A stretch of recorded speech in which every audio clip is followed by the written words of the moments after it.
คนมาเที่ยวเมื่อไหร่ดอกวิวจิบกาแฟเนี่ยยางน้ำจิบกาแฟไปนะเอาไม่ได้เฝ้าเนาะเอามาเล่นมาเที่ยวแบบ slow life กันยิ้มงามเดี๋ยวสิเข้าไปเบิ่งเนาะสบายดีตอนเช้าเนาะมื้อนี้ก็อากาศโคตรหนาวเลยเฮาว่าจะเข้าไปโซเนาะตอนนี้ก็10 โมงเนาะ10 โมงครึ่งแล้วนี่เห็นบ่ยัง9 องศาอยู่เนาะโอเคเดี๋ยวเฮาจะออกไปเบิ่งเลยเนาะว่าใบไม้เปลี่ยนสีนี่ยังบ่เนาะเพราะว่ามันเริ่มรนละช่วงนี้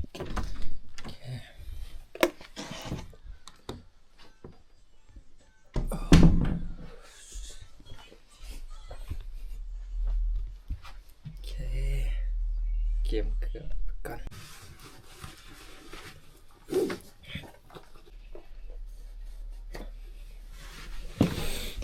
โอเคแล้ว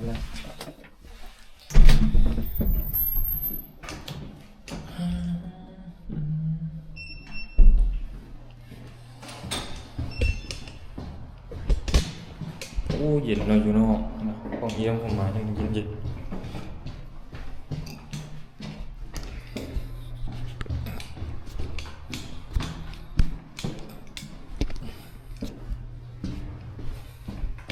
ออกไปที่ห้องเนาะแท็กซี่เนาะ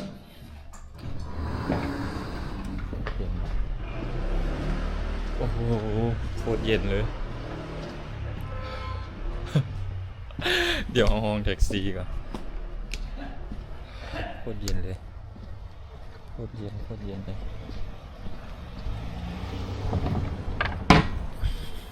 ห้องแท็กซี่เนาะไปขี่รถไฟแล้วสิเข้าไปโซนเขาก็สิใส่คักข่าวนี่เนาะมาแล้วนี่ไปรถ2 นาทีเนาะมีแต่ท่าก็จะ2 นาที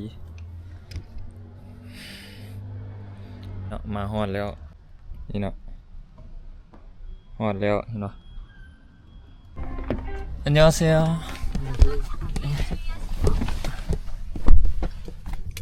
แล้วเราสิไปเจอกันอยู่กดจานเลยเนาะขี่ขึ้นรถไฟ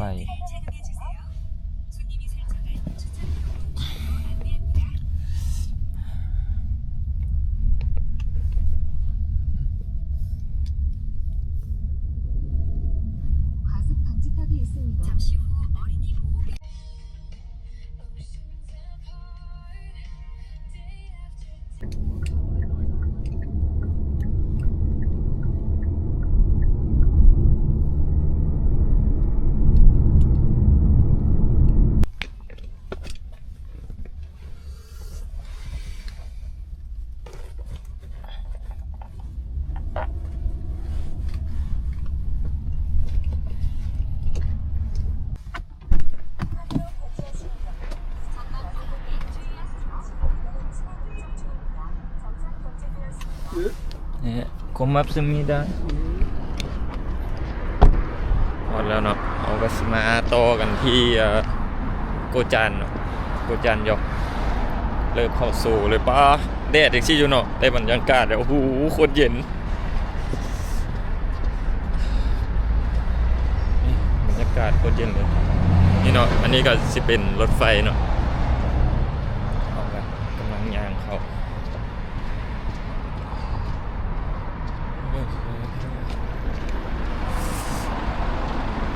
ทั้งข้างทั้งอย่างเนาะใบไม้ก็เริ่มเปลี่ยนสีบางต้นก็รุนแล้วเนาะนี่ฮอดแล้วนี่เนาะโกจันยกถึงเป็นโกจันยกโอเคเลย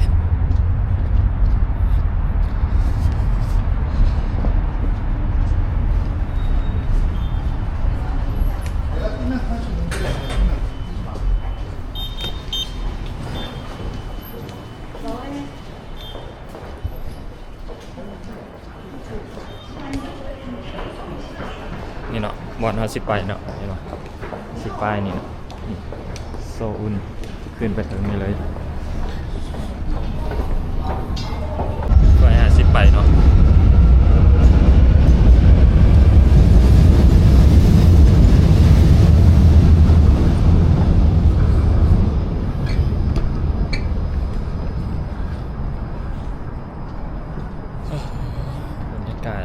เย็นชิบหายมานั่งท่านี่เนาะนี่สิไปขี่ตัวนี้เนาะสายสีเหลืองเนาะสีฟ้าก็ได้แต่มันได้ต่อสีเหลืองมันได้ต่อเนาะแต่ว่าสีฟ้านี่ยาวเลยตัวนี้เขาก็จะเป็นสายที่เขาจะขี่นี่เนาะมันอยู่มายามปะสายที่เขาจะขี่ไปโซเนาะอันนี้ก็คือรถไฟเนาะตอนนี้นี่เขาอยู่นี่เนาะนี่เนาะโกจานนี่เนาะเขาจะขี่ตามสายสีฟ้านี่เนาะถ้าเขาสายสีเหลืองเนี่ยเขาจะมาได้ต่ออยู่นี่เนาะเห็นปะ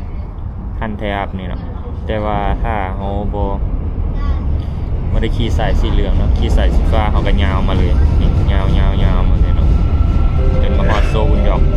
แต่เขาบ่ลงเนาะโซนเนาะเขามาเมียงดงโอเคตามนี้เลยเนาะแบบมันเนาะมาแล้วนะ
เดี๋ยวเขาก็จะออกไป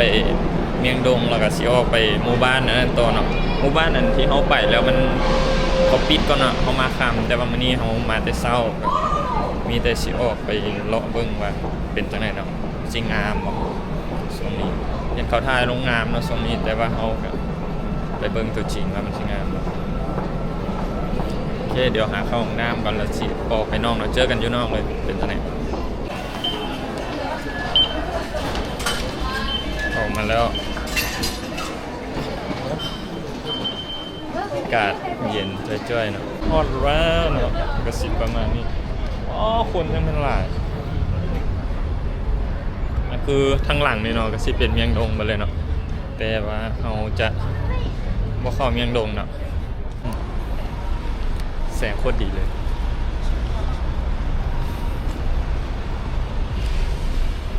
ขนาดแดดออกนะนี่ก็ยังแบบ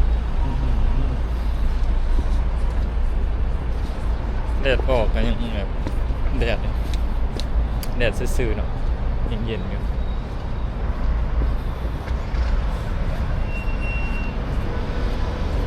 ฝั่งโอ้วิวงามขนาด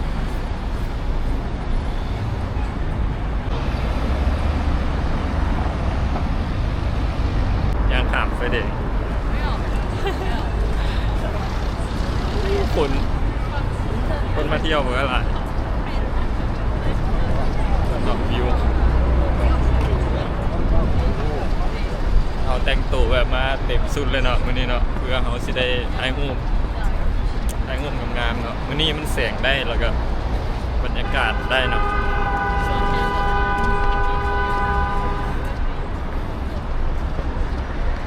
ปากจนแห้งเบิด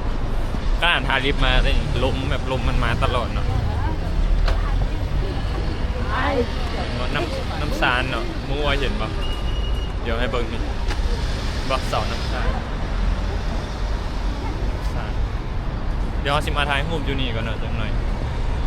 เอาจังสิออกไปถ่ายอยู่ตัวเมืองเก่าโอ้นี่ดอกไม้โคตรงามเลยดอกไม้ภาษาใบไม้เนาะใบไม้เปลี่ยนสี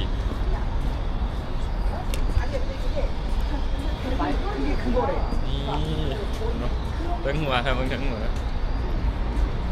เริ่มลนมาโอ้น่ะนี่เริ่มลนมาละ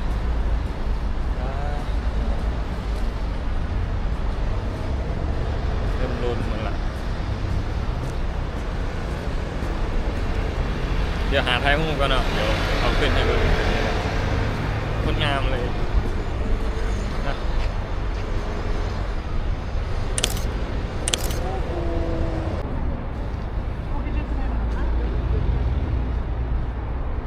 เนาะเฮาถ่ายรูปถ่ายอย่างแล้วอยู่นี่เนาะใน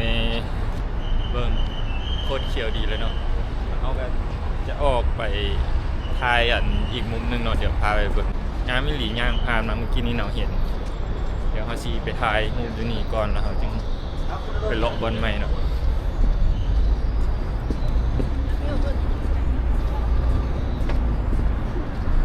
เนาะตึกอ้อมล้วนๆเลยอยู่นี่ตัวนี้ก็วิวนี่กระเทิงนี่ก็จะเป็นน้ำซานเนาะ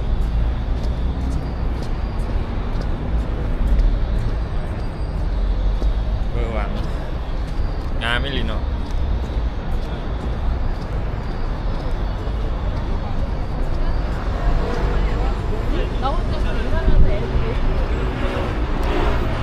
นี่เห็นแล้วเนาะตัวบอลเอาซิมานี่นะมาท้ายหูบอลนี้แล้วเขากับซียิงยาวไปบอลที่เขาไปมือนั่นเนาะเราบ่ได้เข้าเลยเนาะมันเป็นเมืองเก่าของเขาเลยเดี๋ยวเขาซิมาท้ายหูแถวนี้ก็จะหู2 หูเมืองงาม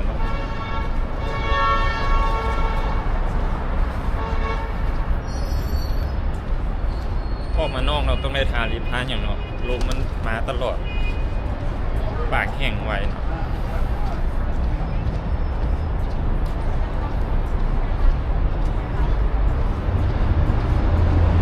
ฮอดแล้ว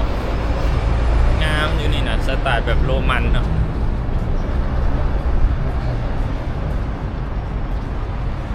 นี่กงกันข้ามเลยเนาะงามเลย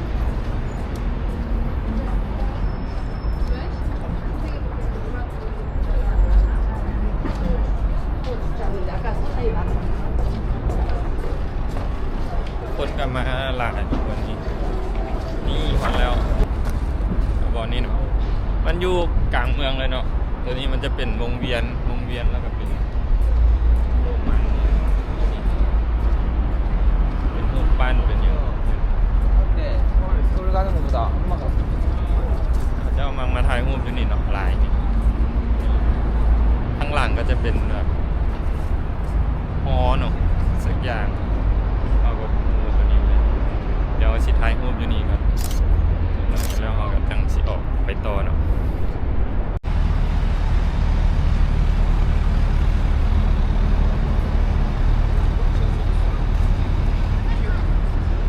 หลังจากเราถ่ายรูปแล้วเราก็จะออกไปหมู่บ้านในต่อเลยเนาะเบิ่งกันเลยเนาะว่ามันสิงามตรงไหนเนาะตรงนี้นี่น่าจะงามเพราะว่าแสงมันได้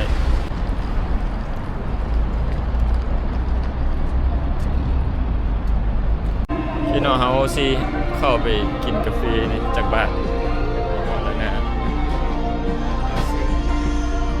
ช็อกโกแลตฮอตขนาดจะเสีย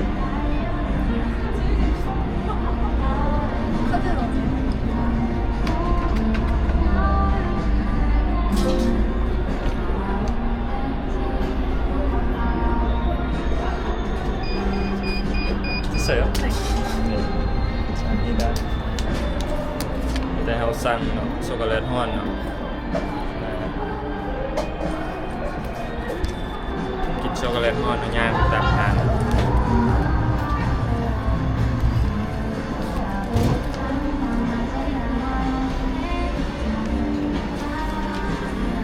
สิเป็นทานน้อยๆอยู่นี่วิวเป็นคนงามสุดท้าย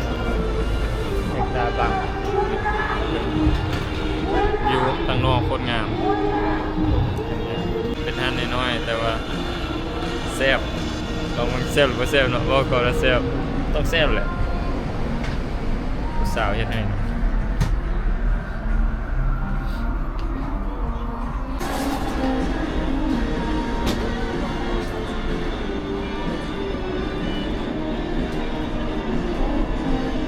ได้เลยเนาะตามนี้นะนี่หน้าตาสิประมาณนี้นะว้าวจิบกาแฟเนี่ย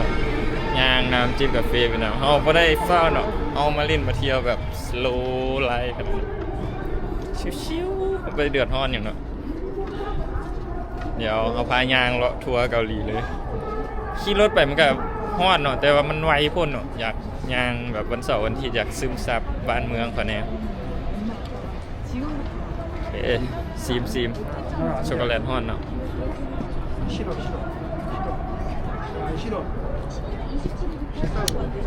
มันมีโฟมทางหน้าอีกแซ่บแนะนำแม่นไผ่ที่แบบอยากกินแบบหวานแน่บ่หวานแน่นี่แนะนำเลยช็อกโกแลตฮอนเนาะซีมเลยแซ่บ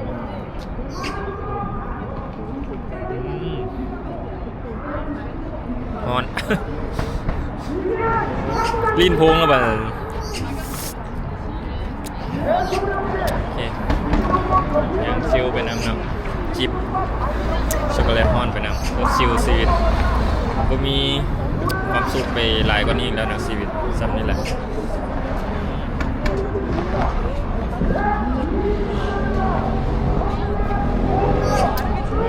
เสียบครับ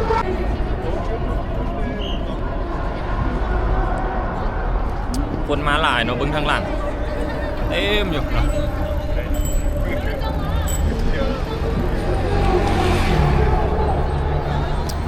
สะอดบ้านเขานะครับเขาเน้นยางเนี่ยส่วนใหญ่เขาจะโบขี่รถเพราะอยู่นี่นะส่วนใหญ่จะขี่รถที่โบยางโบเขาจะออกกำลังกายเพราะฤดูหนาวนะเขามักยาง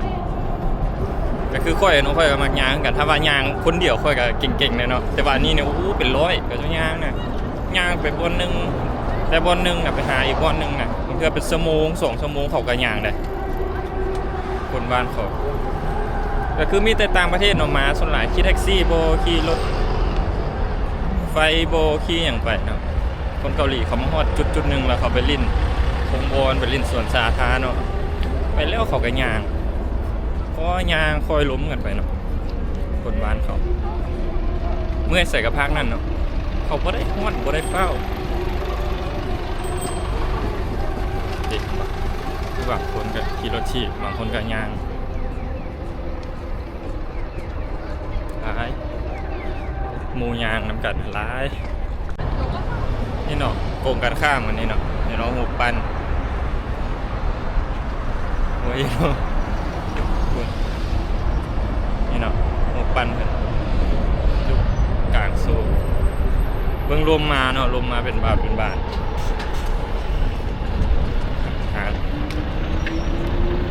ยางมาแล้วนี่เห็นทางหลังมาแล้วเนาะนี่ทางหลังเนี่ยสิประมาณนี้ใกล้ชิฮอดแล้วนี่ฮอดแล้วนะนี่อยู่ถึง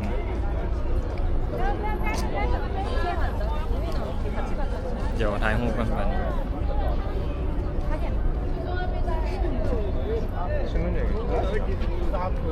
คนเขาต่อคิวกันนะ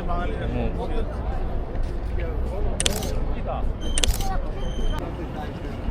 โอ้สวยสิถ่ายได้เนาะต่อคิวกันป่านนี้อย่างว่าสันโอ้ตายแล้ว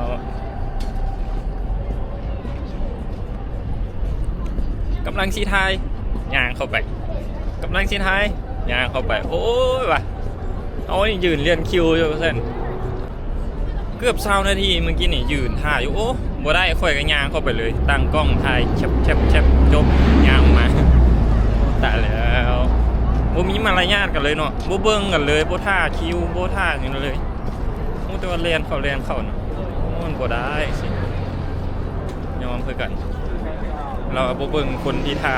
มาใหม่ว่าซั่นเรียนเข้าไปเลยแล้วบ่เบิ่งก็เจ้ายืนท่ายอมโอเคเนาะมีแต่เฮาก็สิไปมุ่งหน้าไปหมู่บ้านนั่นเลยเนาะเสียเวลามาหลายแวนั่นแวนี่เนี่ยเนาะเจอกันเลยนี่เนาะเอากระยางผ่านมานี่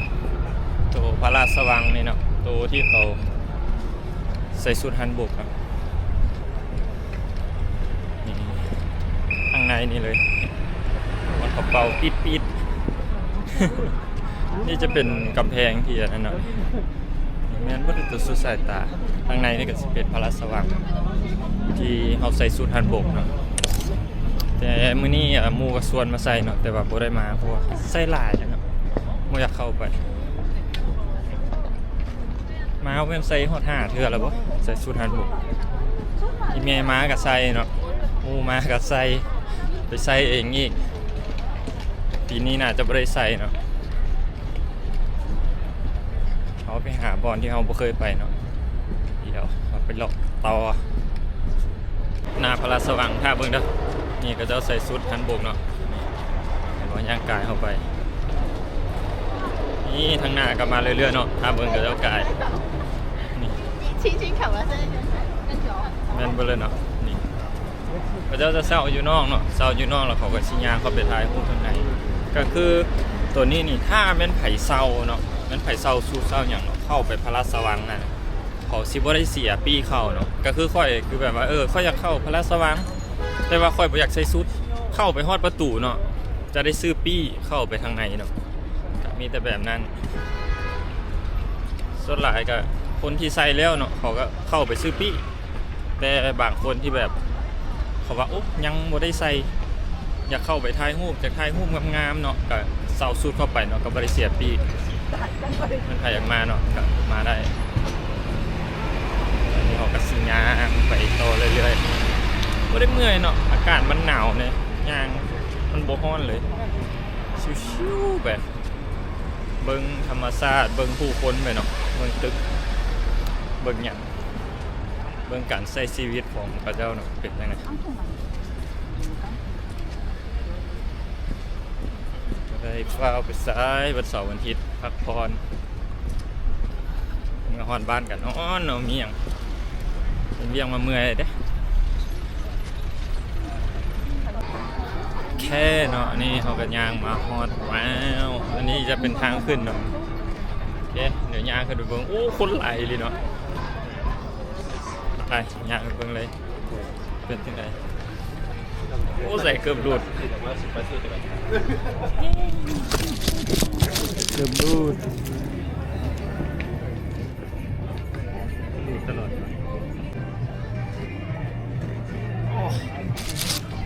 ใส่เกือบยาวเนาะซูชิมันได้ใส่เกือบยาว2-3 เมตรนี่เนาะทางขึ้นกับ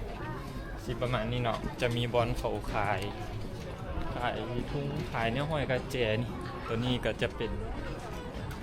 เขาใส่สุดเนาะให้เสาสุดบอลเสาสุดมื้อนั้นเนี่ยย่างขึ้นมาฮอดนี่เลยก็เจ้าละว่าบ่ให้ขึ้นแล้วเนาะปิดแล้วคือเนาะเฮาย่างขึ้นมาเนี่ยมันจะเห็นหลังคาเป็นอย่างเนาะเริ่มเป็นแบบเปลี่ยนแบบเก่าๆเขาห้ามไม่เสียงดัง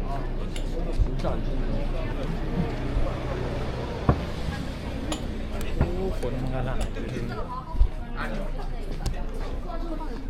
หลี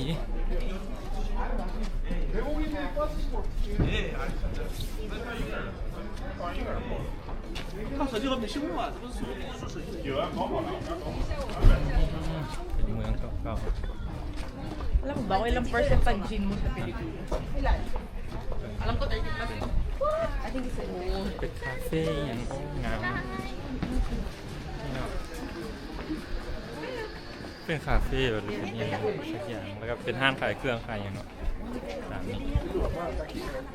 นี่งามงามสะอาดนี่เนาะมันจะมีบอลเขาขายพวงกุญแจต่างๆกันนั่นคือโคนนั่งติ่มเลยว่ะ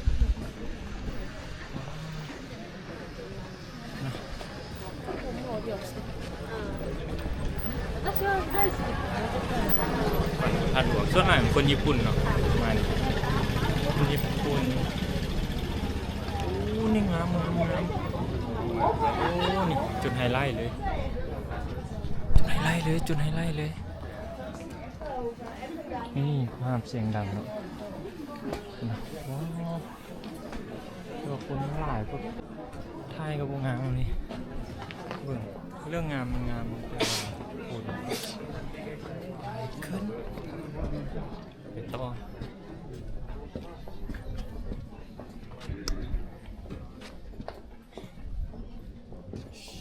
也不知道人家有没有。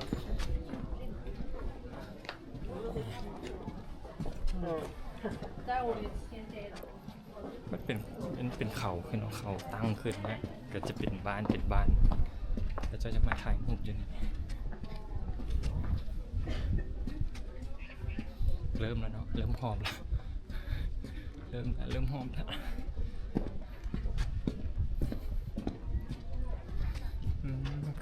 คือซอยที่มาตอนนั้นเลย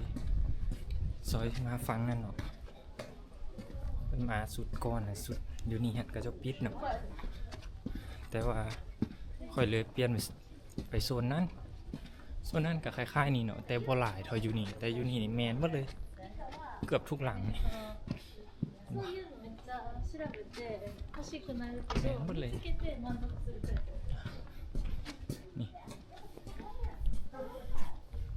นี่งามเลย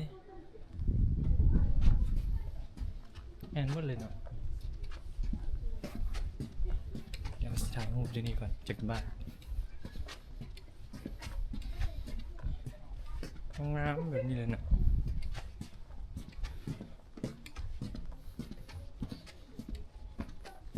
คือบ้านแต่ละหลังมีคนอยู่เลยเขาอยู่ทุกมื้อเลยเด้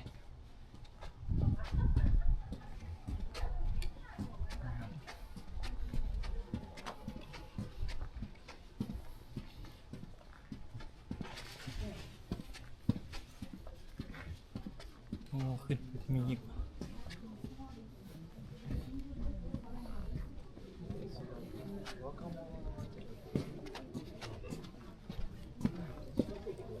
คือไหม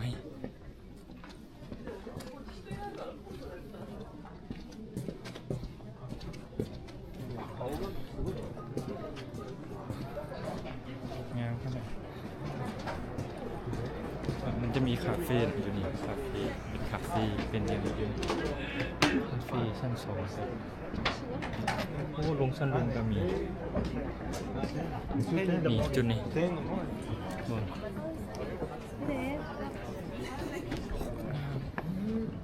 แต่ว่าคนหลายขนาดนั้นจุดนี้งามมิลลิเนาะแต่ว่าอยากได้รูปงามๆบ่มีเลยเนาะเพราะว่าคนหลายพูดไปใส่กระติ่มทุกคนถ่ายรูปจนบ่ได้เลยคนหลาย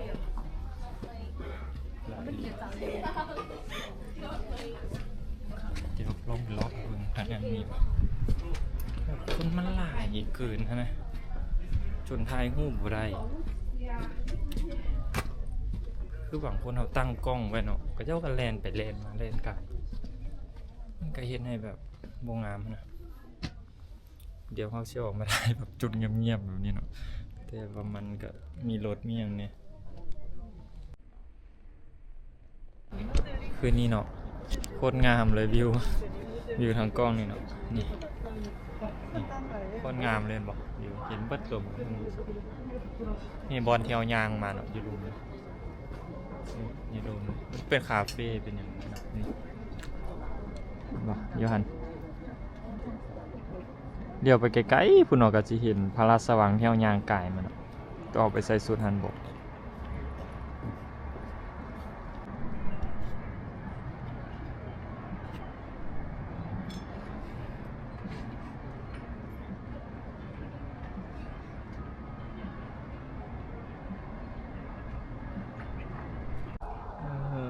มีแมวโอ้มุมนี้งามมากเนาะ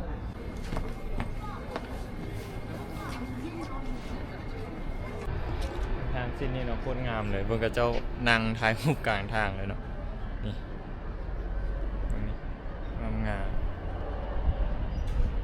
งามอีหลีเนาะแถววันทางเทิงนี่เนาะทางหลังนี่ขึ้นไปทางเทิงกันกระโตเมืองที่เฮามาเนาะเมืองเก่าของเกาหลีนี่เป็นหมู่บ้านเก่าโอ้งามขนาดเบิ่งต้นไม้เป็นสีสู้สายตาเลยเดี๋ยวย่างรถแถวนี้เบิ่งเนาะบ่เคยมาเนาะมาครั้งแรกเลยเฮาก็สิย่างลิ้นเบิ่งมื้อหน้าเฮาจังแบบฮู้จุดมาเนาะงามอีหลีงามทุกจุดเลยแถวนี้นักท่องเที่ยวหลายจุดมีบ่อนั่งมีคาเฟ่มีหยังเนาะหลายขนาดอยู่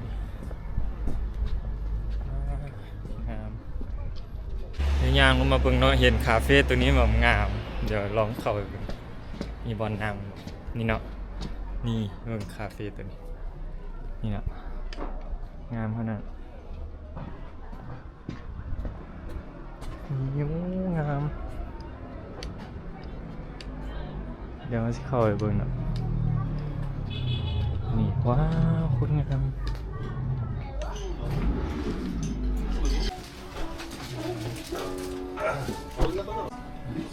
สั่ง 메뉴를 선택해 주세요. เป็นแบล็คคอฟฟี่ 네, 샐러드 넣는 게지. อันนี้โอ้โหให้มาเปลี่ยนภาษาให้หน่อย Please select a menu. ก็คือมีเมนูเนาะมีชา มีกาแฟของหวานเนาะช่างตัวนี้บ้างเมื่อกี้กินเลยกินกาแฟอีกบ่สวีทน่าจะกินพวกนี้เมื่อกี้กินชาแล้วนะ 선생님 남자 화장실은 어디? กินแบล็คคอฟฟี่เนาะ 공용이. 네. จะกินเป็นไอซ์เมื่อกี้กินฮอน Please put the card in the slot. นี่โหเลยโซ่หาวันเสียบบัตรด้วยนะ Thank you for using it. Please withdraw the card. 바닐라 때 คิวที่114นะเนี่ย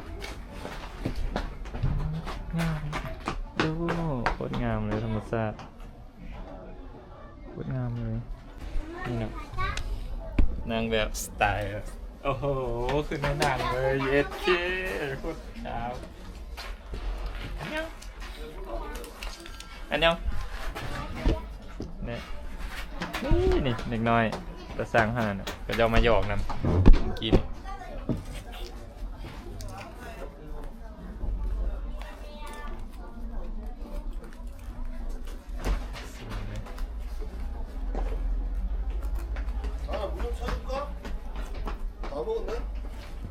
หนาวเนอะตอนนี้ก็เป็นเวลาเที่ยงละอย่าว่าเที่ยงแล้วเนาะบ่ายแล้วจน2 โมงแล้วเนาะ2 โมงสิครึ่งแล้ว2 โมงสิครึ่งแล้วโคตรจ้าบเลยงามขนาดแสงก็ยังได้เนาะสีก็ได้แต่อากาศโอ้ยอยากได้เนาะอยากหนาวแฮงนี่หนาวแฮงเนาะเริ่มเย็นๆแล้วเพราะว่าเดือนหน้าเดือนต่อไปนี่ก็สีหิมะตกแล้วเนาะนี่เริ่มแล้วเนาะเห็นปะเริ่มติดลบมารัวๆเห็นปะวันจันทร์วันอังคารก็เริ่มติดลบมาเลยโคตรงามนี่มาแล้วเขาสั่งนะสิเป็นแบล็คคอฟฟี่เย็นนะเมื่อกี้กินฮ้อนละลวกลีนเนาะวันนี้มากินเย็นนี่ก็สิประมาณนี้นะเบิ่งวิวว้าโคตรงามเลยก็ชินั่งชิวๆนะจิบกาแฟโคตรงามเลยวิว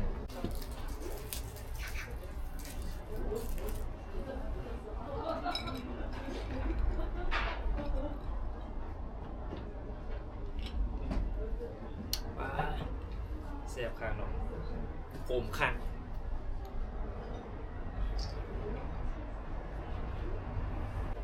เมืองวิวนี่เนาะโคตรงามเลยแสงก็ได้อีกแต่มันงามไม่หลีนะแล้วค่อยมีเงินเนอะพวกเจ้านี่แหละค่อยจัดหน้าบ้านแบบนั่งชิลนี่แหละ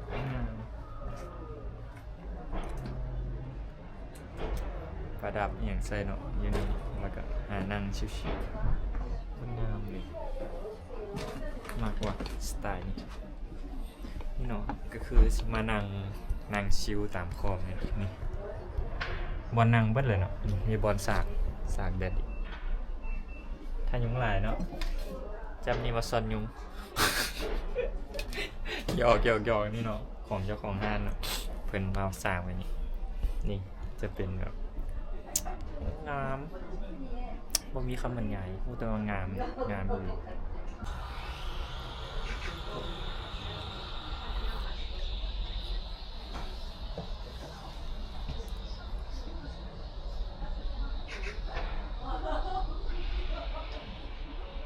โอเคเนาะหลัง ลังจากเขานั่งอยู่คาเฟ่แล้วเขาก็สิออกไปหาหมู่เนาะอยู่แถวพระราชวังนี่เนาะนี่แนะนำเนาะอยากให้มาเลยนี่คาเฟ่โคตรงามเลยเสียดายเนาะชั้นสองขึ้นบ่ได้ตรงนี้เขายังปรับปรุงอยู่เนาะนี่วิวแถวนี้เนาะโคตรงามเลยซื้อห้านเนาะนี่เนาะไปยังมาเนาะนี่อยู่ใกล้กับพระราชวังเลยเนาะติดกับพระราชวังเลย